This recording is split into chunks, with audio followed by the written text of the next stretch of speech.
Good evening. I'd like to call the regularly scheduled meeting of the Board of Selectmen to order.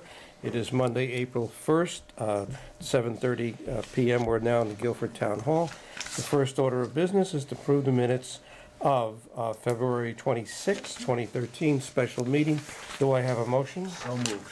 Second. Is there a second? Is there a second? Is any additions or corrections or comments? Okay, seeing none, all those in favor? Aye. Aye. Unanimous, thank you. I like to start now when I was. Sorry? Abstention. One abstention, okay, that's 4 affirmative and 1 abstention, thank you. 1.2, approval of the regular meeting of the Board of Selectmen for March 18th, 2013. Do I have a motion? So moved. Second.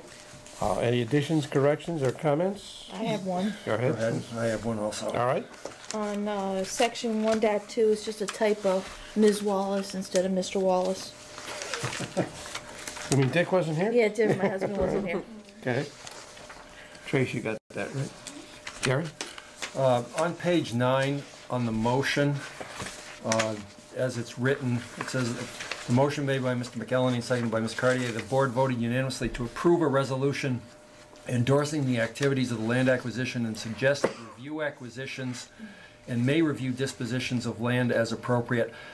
I think the motion that I made should read a little closer to the resolution endorse the activities of the LAC, which under direction from the BOS is required to review all town land acquisitions and suggest that the LAC review all dispositions and make a recommendation to the selectmen. If you're comfortable with that, that's fine. If not, Joe and I can work out wording and we can present it at the next meeting. But I'm fine with it. You second that? Yeah, Do you but have I'm a fine. problem No, with that? not at No, all. I don't, so, Yeah, I don't okay. either. That's Any- That's fine. Anybody else? Nope. No, okay. Any other things? Tracy, I'll give you this, okay? Are there any other additions or corrections to the minutes? Seeing none, all those in favor of approving the minutes as corrected, please signify by saying aye. Aye. I believe that is unanimous. Okay, thank you. Public forum, limited to 3 minutes regarding any agenda item. Anybody wishing to address the board in public forum for any agenda item? All right, seeing none, we'll move on. Item 3, day, D.A.Y. Co-chairs Peter Palumbo and Lisa Ott receive overview of the day survey results. Folks, please join us. Joe, if I could just give just a brief introduction. I didn't mention your name. Of course you can. Thank you. than yours. Lynn and I have this thing going. Yeah, we do. I'd like to introduce Lisa Ott and Peter Palumbo. They're the co-chairs of DAY, which is Developmental Assets for Youth. As most of you know, the local prevention council has been around since the mid-'80s. It morphed into what we know is our coalition funded by drug-free communities. We are now in year 2 of our grant, we did a survey about 3 years ago to get a baseline so that we could apply for the grant. We had done everything else. We'd laid down all the groundwork. We had a strong coalition from all sectors in the community. So we did a survey to get a baseline. You have to do this survey every 2 years. So we just did the survey again this past fall. And part of what we'd like to present to you tonight is the results of the survey and the work that we've been doing for the past year and a half and the results from that work. So Peter and Lisa. Thank you. Thank you. Good evening. So, I'm sure all of you have heard of. Great. So, the It's Worth It initiative. It's to reduce high-risk behaviors such as underage drinking, substance abuse, provide youth with opportunities, skills, and values. They need to grow into healthy, caring, and responsible adults. How do we do this? I won't read all of these. Most of them, you'll see some numbers coming up, but building a stronger community starts with supporting our youth. I want to see how quick you work. Okay. By demonstrating that the community values its youth, by reinforcing the importance of family boundaries, by applauding positive peer influence, and by encouraging adult role models. During the first week of October this past year, 2012, the kids 7th through 12th grade took the second survey. on the needs, attitudes, and behaviors. And we found significant positive changes. One word I'd like everybody to really keep in the back of their head is this is the youth perception. And it's very important to always kind of fall back on that. Positive family communication, their perception is that, and from their answers, has increased 9+%.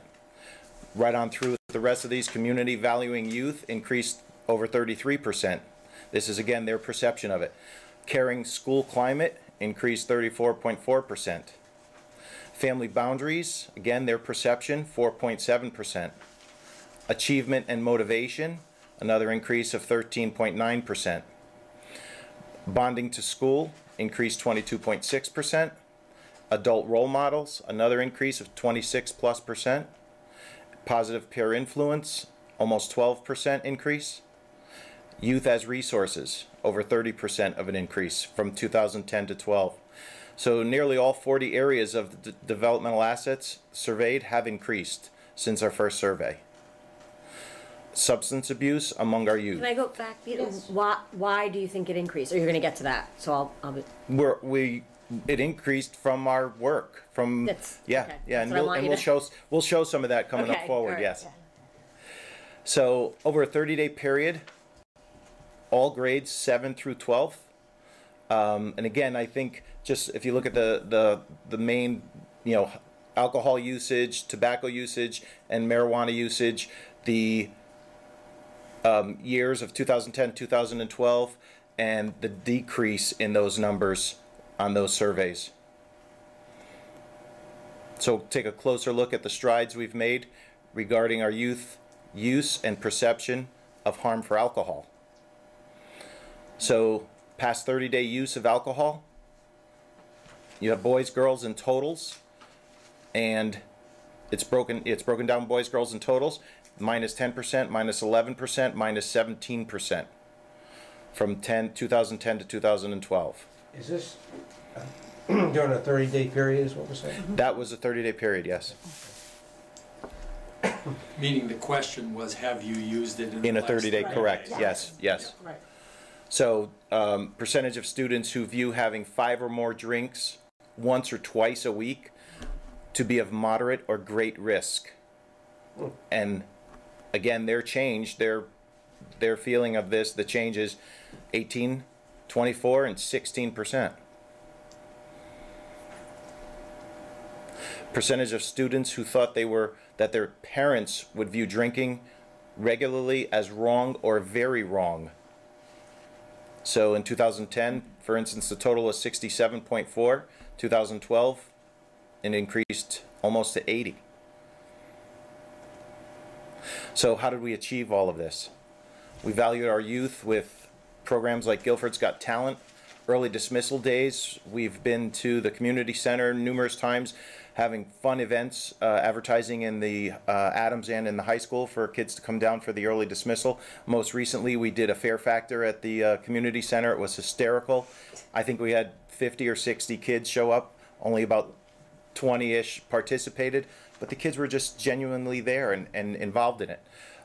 Encouraged peer and adult role models, positive coaching workshops, reinforced the importance of family boundaries with World Cafe, which we're having another World Cafe April 9th. April the 9th coming up, and that's a really interesting meeting to be at. Collaborated with law enforcement, compliance checks, added surveillance, prescription drug drop box. And I don't know if a lot of people know about that prescription drug drop box, but we have heard today of an amount in weight of prescription drugs that have been dropped off there. Do you remember the number? Yeah. 60 pounds. Something like 60 So the kids pounds. are just dropping them off from Well, home or from. And parents, Hopefully the people. parents. But again, just to get them out of the house. So If you have leftover Yeah. prescription That's after. that's been a significant problem in what to do with unused medication. So it's a 60 great program. pounds. Yeah. Yeah. It's only been up for about 6 weeks or so. Yeah. Yeah. The Yeah. box, so that's a significant amount. And the compliance. box? Excuse me? Police station. At the police station In the lobby here. in the lobby. And the compliance checks, we've done 2 compliance checks so far with the police department. And they hadn't been done for several years before that. 6 years. 6 years. It's been 6 years. And the first time we had 3 establishments that failed. This time around, I think it was 3 more, 3 different ones 3 different ones. that failed. So thanks to the commitment of our community, our Guilford Public Schools, Guilford Youth and Family Services, our community leaders, the Guilford Police Department, Guilford Parks and Recreation. Pete's giving you the good news. There are a couple of areas where there's some real concern. One of the things that we were looking at is youth that rode with a driver that has been drinking. And I do want to point out that the question doesn't address whether they're driving with another youth. So seeing that 17% of 7th graders have been in a car with a drunk driver, that could be their parents, it could be somebody who's bringing them home after babysitting, that kind of thing. And then youth that drove after drinking, 20% of high school seniors. And the MAD campaigns have had an effect nationwide.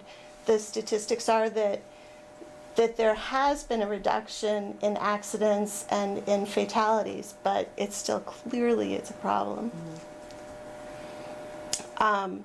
Youth that went to parties where at least one kid was drinking, probably more.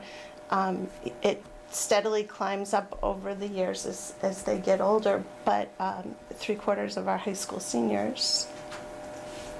And youth that are reporting that they got drunk once or more in the last couple of weeks, it's still definitely an issue in town. Where are these parties held? It's very interesting. We've had some conversations with the police department. It used to be that there would be 60 cars found in one area, so it'd be easy to catch them. But the kids have been much more clever about what they're doing, and so they will park here and there, and there will be little groups, and so it's much more difficult to find out where the parties are these days. But these would be in houses? In homes, houses. I was Yeah. gonna say, there's a lot. And were There's- parents there? There's a real misconception. I mean, yeah, I'm sure there are some cases where the parents are away and have no idea what's going on. But I also know there's a huge misconception that my kid is much safer if they're having a party and drinking at my house. I have control. But that's one kid, or 2. Right. Exactly. What about the other kids? Well, and I think it's very important to send the message to parents in town that if you have a party and you serve my child, I'm going to sue you, or something like that. There are going to be real consequences. That this is not. Well, I think there's laws on the books that Yes, there are. clearly absolutely. say you Right. can't. I mean, you Absolutely. lose your home over Yeah. it. Right. You'd have to press charge, you'd have to Yeah. call the police or press charges. Yeah. And Yeah, and a lot of parents don't recognize that it isn't a rite of passage. This is not a normal part of growing up, and that there's very recent research on adolescent brain development that shows that alcohol exposure at a younger age not only does significant brain damage, because that's one of the stages where kids' minds are developing the most quickly. I think the only other time is during toddlerhood. But also that, I'm sorry, I lost my train of thought for a second. Now I'm really drawing a blank. You know what, just, We'll go on to the Yes, thank you. That's exactly what I was going to say. That you're much more likely to become an alcoholic if you're exposed when you're 15. Even each year that you get older, each year that you add on, you lower your risk of having a person become an alcoholic. These statistics are also very frightening. Depression is just an insidious disease even in adults. And with kids who don't have the life experience to understand that pain passes, it's much worse. And so many of these suicide attempts may not be successful, because otherwise we'd be seeing it in the newspapers. But it's just so sad to think that there are that many kids who are that unhappy. We see this all the time, especially during budget hearings when we talk about the work that Youth and Family Services does and the lack of mental health facilities for adolescents, and in particular middle school and high school Yes. students. It's a real problem, not just in Guilford, but everywhere. And I really want to take this opportunity to say that working with the people at Youth and Family Services, Lynn and Carol and Dana, and working with the police department and working with the school system has been just terrific. Whenever we have an idea, whenever we have a suggestion, they absolutely are figuring out ways to make it all happen. It's been just phenomenal. Sorry, guys. You forgot. And again, this is a community effort. It's not just our school system. Right. You know, Exactly. it's a community effort. And can I say something? Were you done with that? Yeah. Just one last thing. So just kind of break down those 40 assets. We picked 4 points that we thought would make this the greatest impact, and we picked community values its youth, reinforcing the importance of family boundaries, positive peer influence, and adult role models. So for instance, back to the World Cafe meeting that's coming up, we'll have a lot of parents that are even pre-7th grade that are already kind of wondering, hey, what is going on with these issues in our community? How could we be more involved in it? And some parents have even asked, what should we do if kids are drinking at our home? Not really sure how to handle some of these things. So we've been working on, you know, those family boundaries and positive peer influence types of issues, even with adults, not just our youth. So. And then just a very brief handout. A question regarding the survey that you took 2 years ago and the most recent survey. Were most of the participants the same, or did we have different participants? It was pretty much all students grades 7 through 12. So there would be the kids at the younger end of the spectrum Would be new. who'd be jumping in, And then the kids ones who that had graduated. graduated. But in the middle, we have the same kids? Yeah. Right. Correct. Okay. What percentage would you say would that be of the sampling? That took the survey 2 years ago and now took it Well, again? that'd be 2 graduating classes. Okay, but do we know numbers or No. percentages? Well, Okay. there's excuse me? Like 300 per grade or Yeah. something like that. And we had 1,588, I think, that took it, so, Okay. yeah. Similar numbers to last time, even though it might be different. It's very similar. Yeah. Very Yeah, but similar. I think the interesting fact is that we had the same kids. Yeah. How they changed, that's my point I'm trying to get at. And a lot of the data is broken down by grade, so you can look at that middle group specifically. And that would be the constant, so to speak, the constant group. Yeah. Okay. In the handout you just passed out, you have a line in here.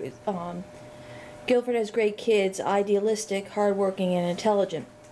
Most are doing fine and many are doing great, some are not. It is evident that approximately 100 children, is that 100 children in Guilford? Yes. Wow.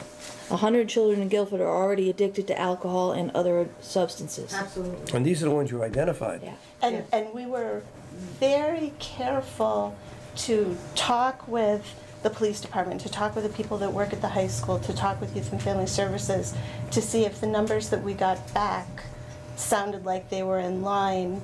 You know, we didn't just believe the survey. There are wonderful, very careful tools in place that the Search Institute, which administers the survey, uses, but we also wanted to make sure that they weren't getting snowed. Yeah. But it could even be higher than that. Yes. It could be. Yeah. One of the issues, you know, which is making our work even harder now and even more important, is the legalization of medical marijuana. Don't even get me started with Yeah. that. And Carol and Dana, right? Dana. And Dana and Bo testified last week at the LOB because they want to add pain, just regular Yep. old pain, They slipped it into a tax bill, which was very sneaky. So we had a lot of people speaking up against it. And as you see, if it's okay to smoke marijuana for medicinal purposes, then it must be an okay thing to do. Exactly. That's right. And so you're going to see kids, you're going to see the usage of marijuana going up. You're going to see the usage of heroin going up, which has gone up. And the perception of harm going down. The data actually shows this. The handout I just gave you, the kids' perception of the risk of using alcohol has gone up, and their perception of risk of tobacco has gone down a little bit, but it's still fairly high. But if you look at their risk of, or their perception of the risk of marijuana, the numbers have dropped significantly in the past 2 years.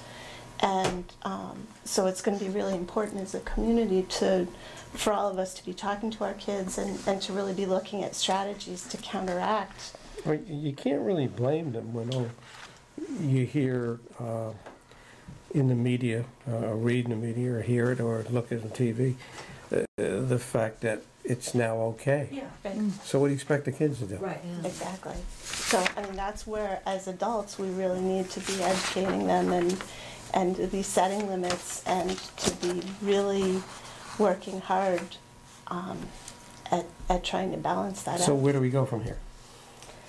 It's definitely a community issue. Just very quickly, the heroin numbers have also gone up, and we were very concerned about that. Prescription drugs like OxyContin tend to lead to heroin use. We really were concerned that those numbers were high because there was such a jump, and everyone that we spoke to agreed that they were pretty much on target.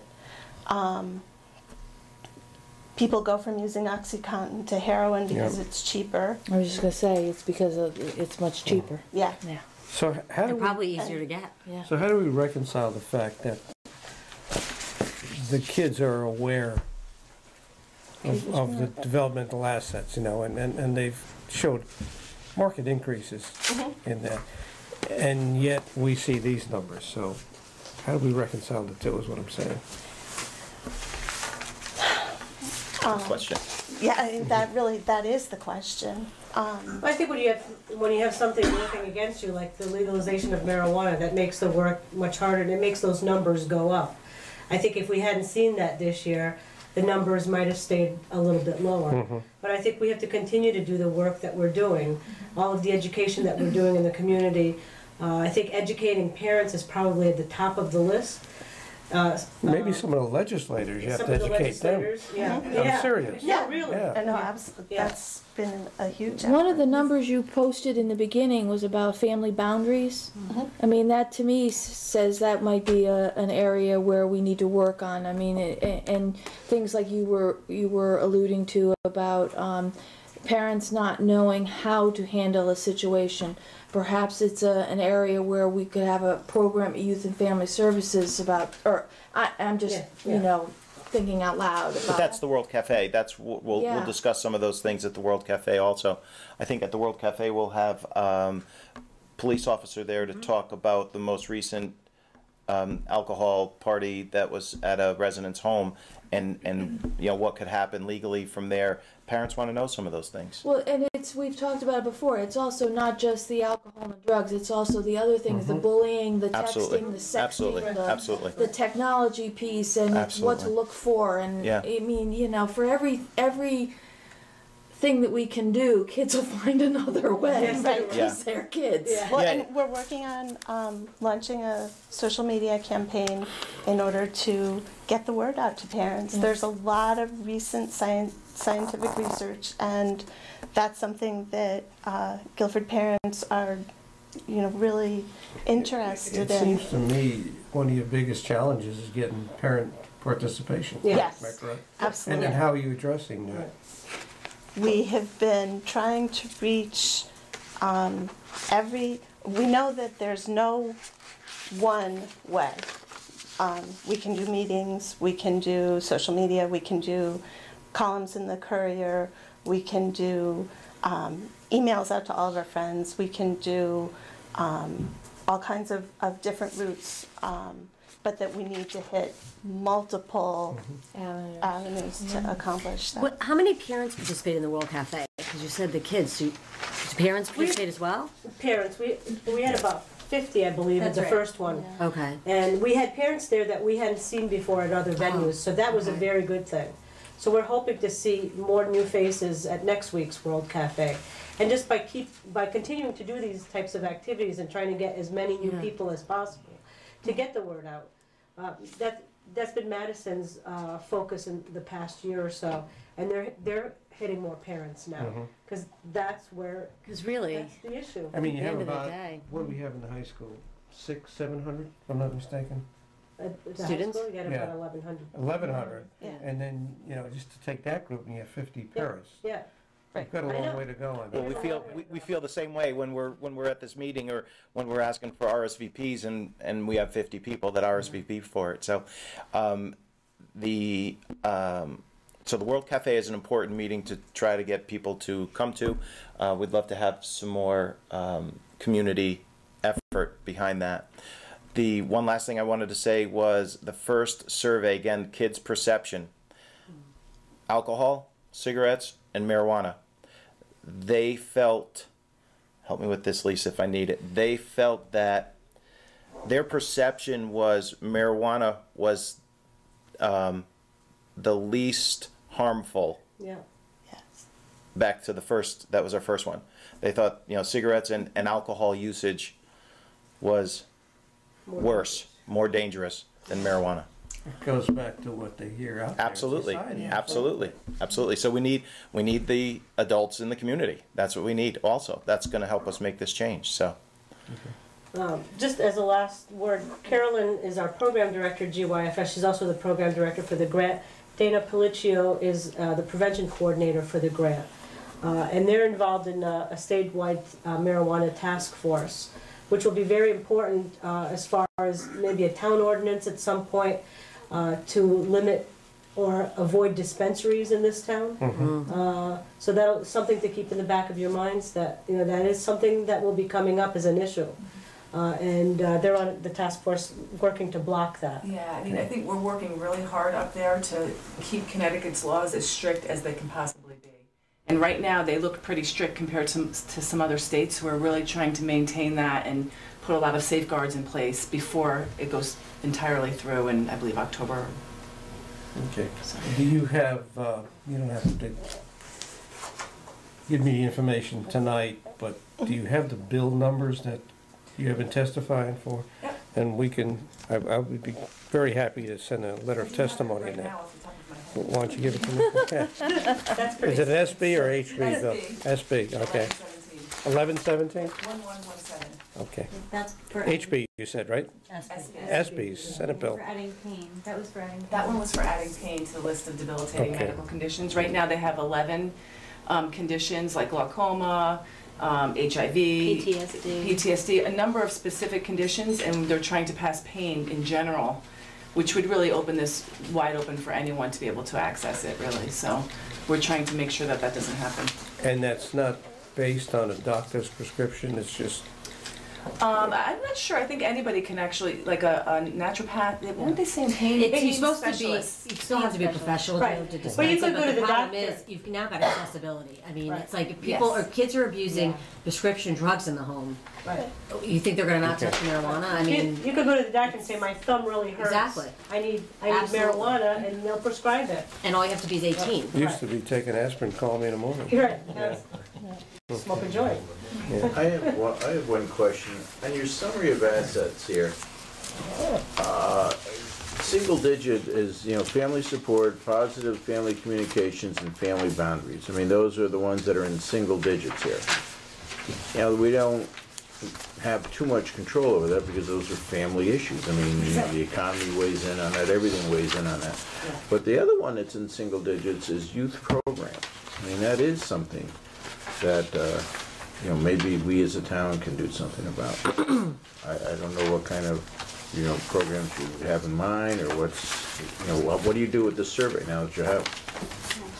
It's very interesting because part of the developmental task of being a kid is, or an adolescent, is becoming independent of the adults in your life. So they will say there's nothing to do in Guilford. And we know that the adults in Guilford love our kids, spend all kinds of energy doing things to keep them entertained and busy, but that it can be very difficult to get them to show up. So what we have done and what we're really working on hard is getting them to tell us what some good ideas are. We've got some kids at the high school that we're working with, and Peter does a great job of coming up with activities that sound interesting to them, and it's not necessarily something that an adult would think of, and the fear factor is what comes to mind, that our Community Values Youth Committee came up with. Can't say I ever would have thought of it, but that they really enjoy it. We have other kids that are interested in working with GCTV on filming programs, so they came up with that. So there are kids on the board, and we look to them for ideas because we can suggest all the ideas in the world for programs, and if they're not interested, they won't do it. But Well, when if it comes from an adult too. That's right, God forbid, but if it comes from them, and so we look to them for more of those ideas. And what we're really looking for is to get more ideas from them, because we don't want the ideas just from a small circle of kids. We want them to come from all kinds of kids with all different numbers of assets. That's one of the reasons why we're going into the social media, and it's going to be a good chunk of money from this grant that we're going to spend on this. But we want to engage the youth in interacting, so we could be part of what their thoughts are. What would they like to see? How would they like us to do it? Well, and let them take some ownership of it. Absolutely. Right. And they gave us good information right off the bat. They said, not Facebook, that's for grown-ups. And Really? it's true. It's, me and my friends that use Facebook, they use Instagram and Twitter. So, Okay. we're listening. We're asking the questions, and we have a good group of kids that are working with us. So hopefully, we keep on plugging along at this. What happens at the end of this grant? I mean, we're into our second or third year. This is year 2. Yeah. Years 1 through 4, after you're awarded the first year, it's pretty automatic for the next 4 years after that. Year 6 is a competitive application once again. So we have to file so then again. we would file another competitive application. 99% of grantees get year 6 again. What happens from year 6 to year 10, though, is the money decreases. These are grants for the surveys, not necessarily for programs. No, for programs. It's $125,000 a year, which pays for, Dana's the one paid almost full-time staff. A couple other people get stipends for the work that we do. The rest goes into programs, marketing, things like that. And then we have to match $125,000, so I have to count all the volunteer hours. And do a lot of leveraging. Year 6 through 10, the money decreases and the leveraging increases. So what they're hoping for, and we're talking about it now, is sustainability. So that if the coalition in year 5, if the grant ceased to exist in year 5, the coalition should be strong enough to exist without that money. So what we work on is putting things in place so that when there's less money, those activities are still there. Yes, sir. Yeah. If I can, the strategy is really very, I think, very sound in that the day group is not trying to run a bunch of programs themselves. The idea is to try to get all the groups in school, park and rec, the sports teams, scouts, the churches, to have them all kind of thinking in the back of their mind about something like parental boundaries or some of the things that can be done to help this. So it becomes a small part of what a lot of groups are doing instead of it being one thing that one group is doing. And the other thing I wanted to really wanted to say was what a great job Lynn is doing, and Carol and Dana. I mean, it's just been delightful to Great. watch that Okay. as a citizen here in town. Phenomenal, good work. It's really nice. Okay. Okay. Does anybody have any other comments, questions for the group? Thank you very much for your Yes. Well, time. thank you. Good luck. You're doing a great job. Thank you. And you realize this board was in full support of increasing the hours for the youth resource officer. And so let's make sure we get that budget passed That's next right. week so we Get can out the keep yes that vote. money in there. Yeah. All right. I had to put that plug in. Okay. Thank you, folks. Appreciate it. Thank you. Keep up the good work. Okay, we're all set. Item 4, Parks and Recreation Director Rick Maynard. We have 2 items. 4.1, discuss and take possible action on award of bid 38-1213, Jacobs Beach site work. We'll take that one first. And Rick is joined by Will Thompson, the architect on the project. Morning, morning. We used to say that. Good evening, gentlemen. It's a short day, huh? Yeah. No, not really. Well, we're excited that we had a bid opening a couple weeks ago and to move this Jacobs Beach project forward. And we believe that with approval tonight of the 2 bids that we have before you, that we'll be able to get work done this spring before we open up for the summer season. You see that, I think the note I sent out to you, we want to go forward with the site work, which would include some utilities, and Will can give more detail if you want about what that would entail, and the landscaping portion. And we'd like to recommend Schumack Engineer Construction, which is the bidder we want to select for the site work for $350,000, $350,480. Do you want to go to the next one, Joe, or you want to discuss that? Well, we can take them, I don't have a problem unless the rest of the board has. We can take the second item, I'll just read it. 4.2 is to consider and take possible action of award of bid 39-1213 Jacobs Beach landscaping. So go ahead now, you can talk whatever you want. Yeah, Southgate, yes, sure.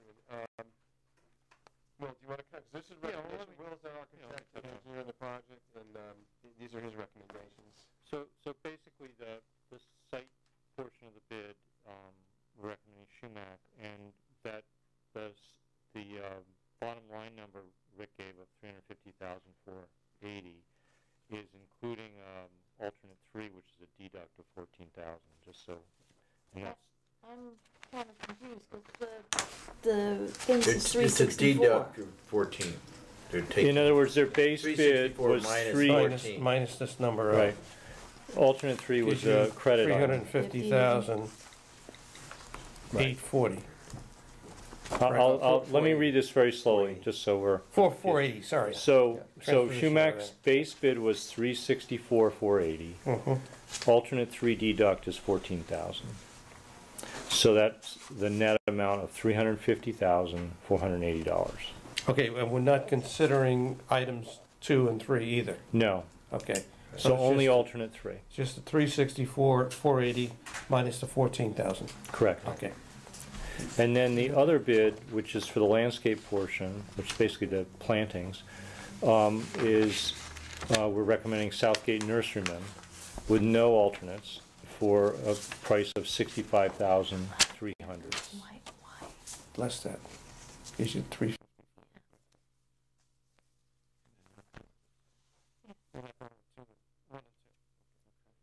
It's good to point out that there is just not enough funds with what you have appropriated to consider the boardwalk at all.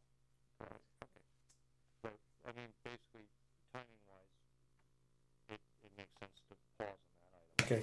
What exactly do we mean when we say site work? Okay, well, the basic scope of that is the main regrading of and redefining of the parking, the central zone, also building the stormwater infiltration system in, all new finishes to the top of the parking and adjacent paths, as well as things like guardrails, laying all the base materials for the landscape material, for example, the sod and the trees and so on. Basically, the whole kind of adjustment of the infrastructure of the park. What it does not include is the boardwalk. It plants, sod, or trees. The landscape item includes those green items, those growing items. And so then the landscape contractor would install those parts, including, the material cost of those. So it's really putting in a new parking lot, new drainage. And as well as Guardrails. adjusting adjacent grades, also adjusting the pathway down to the boat rack so it has emergency and service vehicle access, adjusting the grades and green area adjacent to the bathhouse, installing new electrical service, installing, upgrading the water service, installing 2 shower units, as well as creating the base feed for the sprinklers. The sprinkler part for the sod areas and the landscape items. You say showers, talking about outside showers? Outside showers. So would there be more lighting inside?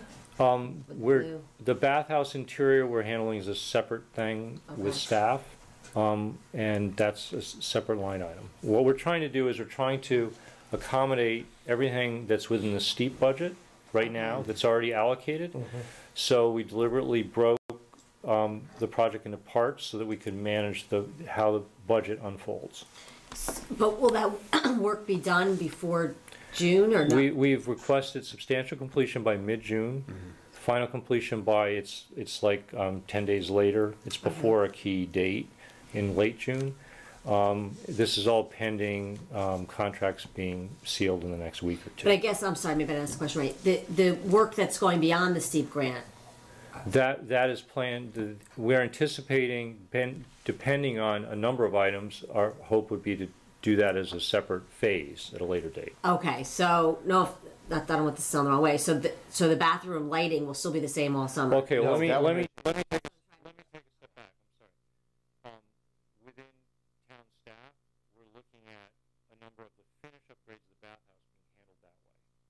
Basically we've already had several conversations about the painting and the skylights and some electrical upgrades and some finish upgrades in there, but it's relative to the main site work. It's Using our guys, using Public Works or exactly. somebody, okay. Plus Boy Scouts, actually, it just came from our Parks and Rec Commission meeting, and there's an Eagle Scout that wants to do some of that interior work, help with the painting of the ceiling and the walls and so on, so that'll be an Eagle project.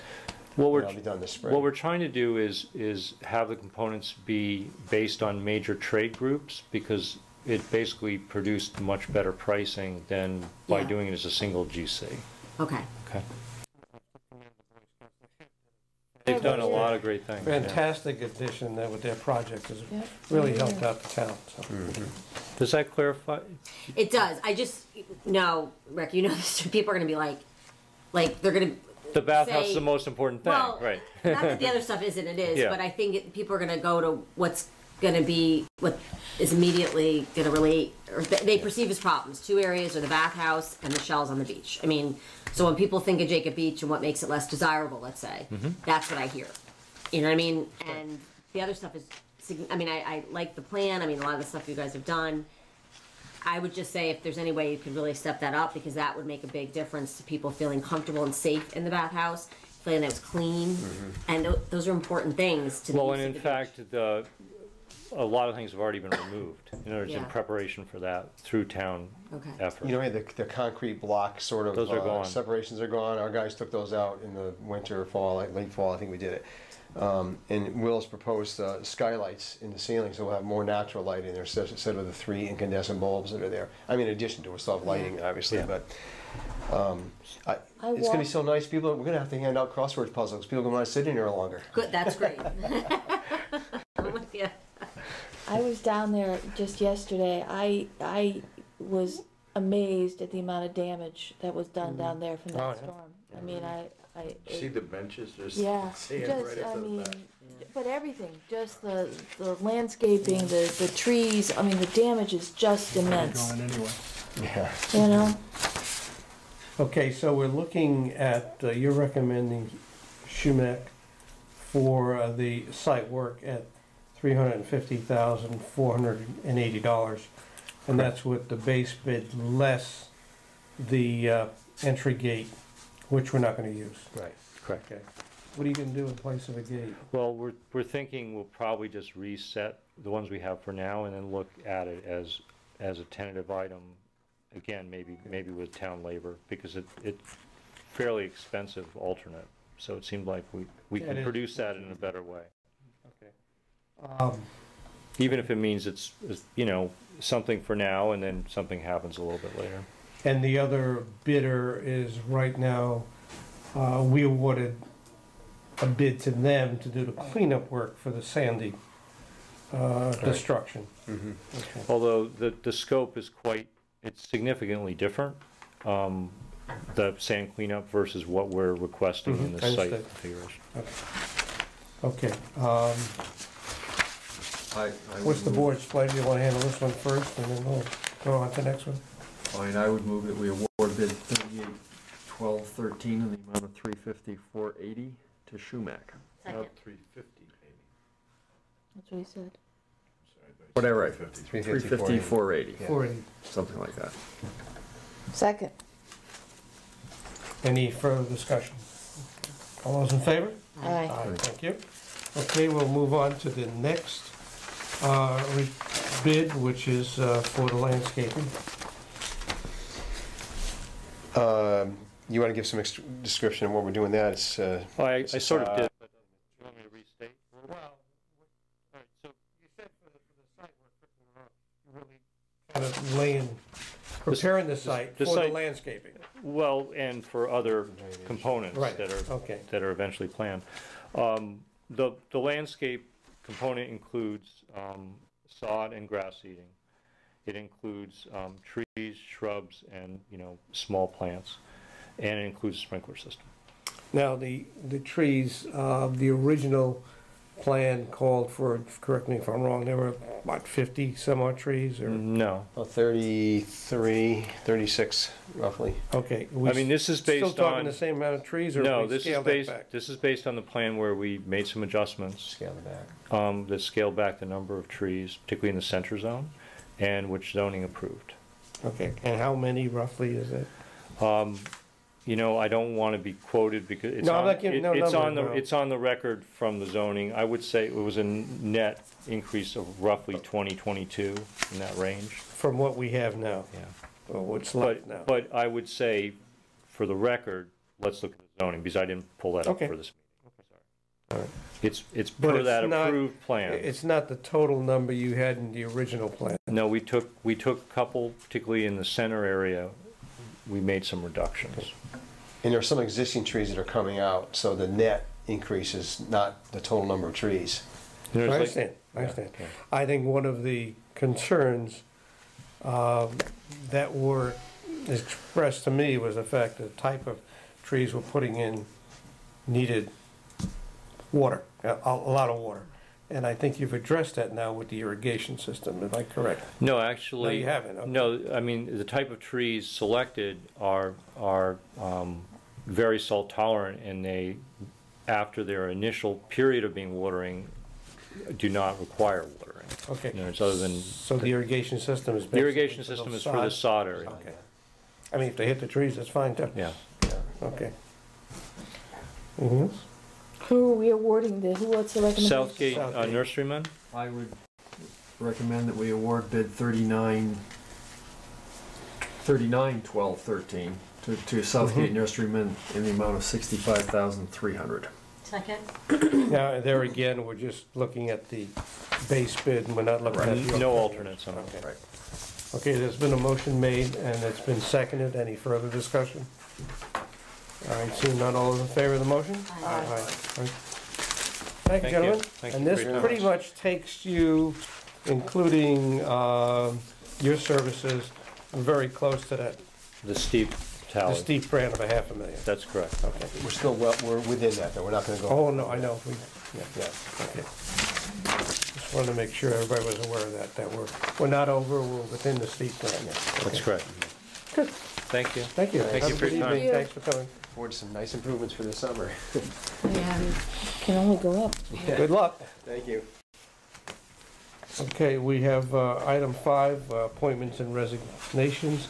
I have 5.1, to act on a recommendation to appoint Walter Colbert to the Inland Wetlands Commission as the Planning and Zoning Representative to fill a vacancy for a term to expire February 28th, 2014. Do I have a motion? So moved. Second. Okay, all those in favor? Aye. Okay. Request for the use of town property, right?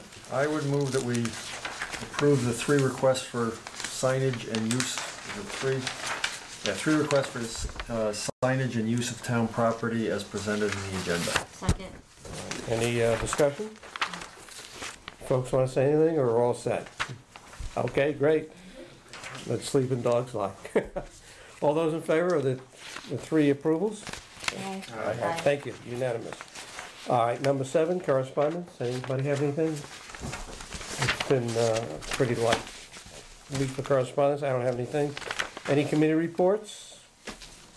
Nope. Okay. Old business, I don't have any. Maybe I do. Okay, I just want to remind everybody, this can be old or new business, but at this point, to me, it's old business, is that next, I think by the time this tape gets viewed, the town budget meeting, which is tomorrow night, will have already been conducted. So I'm going to move on to a week from tomorrow, which would be April 9th. That is the date of the budget referendum, which includes the town and school budget as one question. And added to that, we have 5 bonding referendum issues that we'd like you to vote on. And I have a sample ballot here.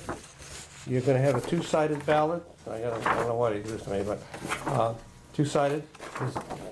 Page 1 is going to have the town and school budget. First question. The other 2 questions are 2 town bonding referendums, and then you got to turn it over and make sure you vote. On the opposite side, we have a 3rd town bonding referendum and 2 school bonding referendums. So there's 6 questions to vote on, and that is April 9th, next Tuesday. The polls are open 7 a.m. to 8 p.m. and at all 5 regular polling places. If you're not sure where you vote, just contact the town clerk or the registrar's office, or even the selectman's office can help you there. Okay. Anybody want to add to any of that? And please come out and vote. Okay. All right. Any new business? Public forum. Limited to any item for 3 minutes. Seeing nobody wishing to address the board, we'll move on. I'll entertain a motion to adjourn. So moved. Second. All those in favor? Aye. All right. Thank you, everybody. Appreciate it. Everybody in there? Yes?